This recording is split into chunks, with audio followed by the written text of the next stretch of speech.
আসসালামু আলাইকুম, সবাই ভালো আছেন? আমার সামনে যে সুপারিগুলো দেখতে পাচ্ছেন, এটি একদম পাকা সুপারি। আপনারা সুপারি যদি ভিজিয়ে রাখেন তাহলে এরকম পাকা সুপারি রাখবেন, তাহলে 5 থেকে 7 মাস রাখা যাবে, নষ্ট হবে না।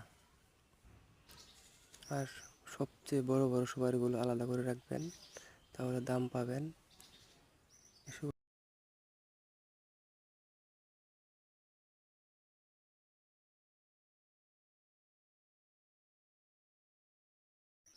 আপনারা সবাই চাইলে এখন সুপারি ভিজিয়ে রাখতে পারেন। সুপারিগুলি আসলে অনেক সুন্দর, কাঁচা সুপারিগুলো একদম রাখা যাবে না। এটি সব একদম পাকা সুপারি। সুপারিগুলো আপনারা চাইলে 5 থেকে 7 মাস রাখতে পারেন। সামনে রমজান মাস, আপনাদের টাকাগুলো ভিজিয়ে রাখতে পারেন। রমজান মাসের পরে বেচলে আপনারা ইনশাল্লাহ অনেক দাম পাবেন।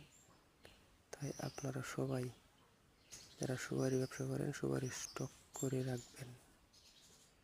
স্টক করে দিয়ে রাখেন, রমজান মাসের 1 মাস বা 15 দিন পরে আপনার এই সুপারিগুলো বিক্রি করতে পারবেন। তাহলে ইনশাল্লাহ অনেক লাভবান হবেন। আর করবেন, একবারে পাকা যে সুপারিগুলো আছে, পাকা সুপারিগুলো রাখতে হবে।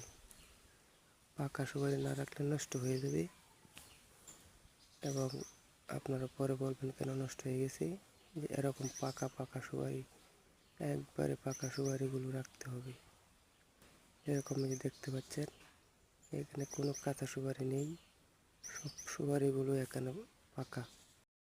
এরকম পাকা সুপারি দেখে দেখে দেখে দেখে রাখবেন, তাহলে ইনশাআল্লাহ ভালো হবে।